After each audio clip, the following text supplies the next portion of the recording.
کہ اتباع سنت یہ کوئی جو فروعی مسئلہ نہیں ہے بلکہ دین کے ایک بنیادی تقاضا ہے۔ ایمان اور عقائد کا جو محافظ ہے وہ ہے سنت، کتاب و سنت سے ہی ایمان اور عقائد محفوظ ہو سکتے ہیں۔ آج ہم دیکھتے ہیں کہ آج ہمارے معاشرے میں بدعت پھیلی ہوئی ہے، عقیدت وجود، وحدت الوجود، وحدت الشہود، اور بزرگوں کا تصور، یعنی مرنے کے بعد بھی جو پیر اور بزرگ جو ہمارے کام آتے ہیں ان کے وسیلہ اس کو بہت اہم سمجھا جاتا ہے۔ اسی طرح بے شمار جو بدعت ہے، یہ مرنے کے بعد 40واں اور رسم کل اور رسم کیا بولتے قرآن خوانی وغیرہ کی جاتی ہے، یہ تمام بدعت جو ہے ان حلقوں میں مقبول ہوتی ہیں جہاں قرآن اور سنت کی تعلیم مفقود ہوتی ہے۔ جہاں قرآن اور سنت کو مضبوطی سے تھاما جاتا ہے تو وہاں پر یہ چیزیں کو پھیلنے اور پھولنے کا موقع نہیں ملتا، کیونکہ قرآن اور ان بدعات سے بچنے کا واحد راستہ قرآن اور سنت کو مضبوطی سے پکڑنا ہے۔ حضرت ابو بکر کے مرتبے سے ان میں سے کون وہ ہے جو واقف نہیں ہے؟ وہ خود فرماتے ہیں کہ میں اگر اللہ کے رسول صلی اللہ علیہ وسلم کی کسی فعل اور قول کو چھوڑوں گا تو مجھے ڈر ہے کہ میں کہیں گمراہ نہ ہو جاؤں۔ حضرت ابو بکر جن کا ایمان کا اتنا بڑا جن کا ایمان جو ہے اس قدر بلند اور وہ تھا کہ اللہ کے رسول تمام امت میں اللہ کے رسول سے بعد ان کی حیثیت ہے، وہ خود کہہ رہے کہ اگر میں نے اللہ کے رسول کے قول اور فعل کو چھوڑا تو میں گمراہ ہو جاؤں گا۔ تو ایک عام آدمی کی پھر کیا اس کی اہمیت رہ جاتی ہے، یعنی کہ ایک آدمی کس طرح گمراہی سے بچ سکتا ہے اگر وہ قرآن اور سنت کو چھوڑ دے۔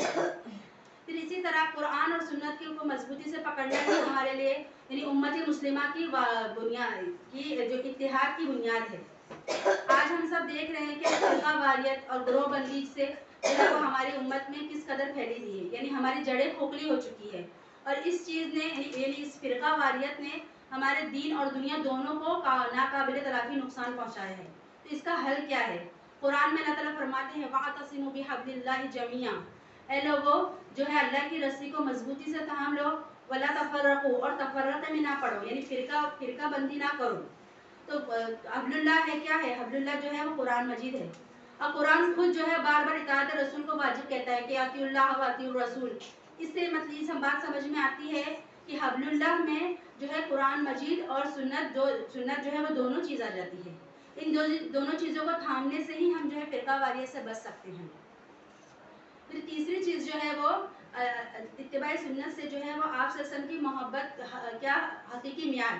آج ہم دیکھتے ہیں کہ ہمارے معاشرے میں آپ صلی اللہ علیہ وسلم سے عشق و محبت کے بہت دعوے کیے جاتے ہیں کہ عاشق رسول، لوگ اس چیز کو بہت اپنا یعنی پسند کرتے ہیں اپنے آپ کو ہی لقب دینا کہ ہم عاشق رسول ہیں، اور یہ عشق رسول یا محبت رسول صلی اللہ علیہ وسلم کو بنیاد بنا کر بے شمار قسم کی بدعات کو فروغ دیا جا رہا ہے، یا نئی قسم کی بدعات ایجاد کی جا رہی ہے، اور اس کے پیچھے کیا بنیاد ہوتی ہے کہ ہم تو اللہ کے رسول صلی اللہ علیہ وسلم سے محبت کرتے ہیں، ہم تو ان سے عشق کرتے ہیں۔ تو یہ عشق کا ان کا معیار کیا ہے، یا ان کا عشق جو ہے وہ جائز ہے یا نہیں جائز ہے؟ اس کے لیے جو ہے اس کے لیے ہم آپ حضرت یہ صحابہ اکرام کی زندگیوں پر ہم نظر ڈالیں تو ہمیں ان کی جو ہے وہ سمجھ میں آتا ہے کہ آپ سے محبت کا حقیقی معیار کیا ہے، کیونکہ ان کی زندگی جو آپ صحابہ اکرام کی زندگی میں یعنی حیات طیبہ کا کوئی ایسا لمحہ نہیں گزرا کہ جو صحابہ اکرام نے جو ہے آپ کی پیروی نہ کی ہو۔ صحابہ کرام آپ کے قول و فعل کو بہت غور سے دیکھتے تھے، آپ کس طرح کھانا کھاتے تھے، آپ کس طرح کھاتے پیتے تھے، آپ زندگی کیسے گزارتے تھے، آپ نے نمازیں کیسے پڑھی، آپ نے بے شمار ذمہ داریاں کیسے گھر کی خانگی اور ملکی ذمہ داریاں کس طرح نبھائی، ہر عمل کو صحابہ کرام نے بہت غور سے دیکھا اور اس کو محفوظ بھی کیا، اور اطاعت اور فرما برداری کی بہترین مثالیں قائم کی، اور یہ اسی سے ہمیں پتہ چلتا ہے کہ حقیقی محبت یہی ہے۔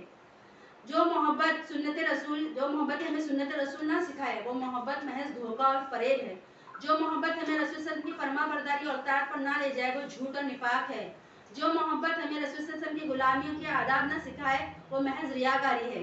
تو اس سے ہمیں پتہ چل جاتا ہے کہ حقیقی معیار کیا ہے۔ حقیقی معیار محبت کا آپ صلی اللہ علیہ وسلم سے اگر ہم محبت کے دعوے کرتے ہیں تو ہماری زندگی میں آپ صلی اللہ علیہ وسلم کی سنتوں کی یا آپ کی فرما برداری کی جھلک نظر آنا چاہیے۔ میری ساری گفتگو کا خلاصہ یہی ہے کہ کتاب اللہ کے بعد ساری ملت اسلامیہ کا مشترکہ ترکہ ہے، اور اس کی جو ایمان اور عمل کا محور اور مرکز وہ ہے کتاب جو ہے وہ سنت رسول ہے۔ تو سنت رسول جو ایک بہت اہم چیز ہے، ہم جو اس کو بہت ہلکا سمجھتے ہیں کہ یہ تو سنت تو ہے، یہ سنت تو ہے، ایسا نہیں ہے، بلکہ سنت بھی اللہ نے اسی طرح فرض قرار دیا ہے جیسے اللہ نے اپنے حکم کو فرض قرار دیا ہے۔ تو ہمیں آپ تمام لوگوں سے گزارش ہے کہ سنت کی جو سنت کی پیروی ہے اس کو اپنی زندگی میں محدود مت کرے، اس کو جو ہے وہ صرف نماز کی ادائیگی تک نہ رکھے یا عبادت تک نہ رکھے، ہم عبادت میں تو سنتوں پر عمل کر لیتے ہیں لیکن دوسرے معاملات میں چھوڑ دیتے ہیں، بلکہ سنت کی پیروی یا سنتوں پر عمل کرنا ہماری پوری کی پوری زندگی میں شامل ہونا چاہیے، چاہے وہ نماز کی ادائیگی ہو، چاہے ہمارا اخلاق و کردار ہو، روز و حج کے مسائل ہو، اور یا پھر جو ہے کاروبار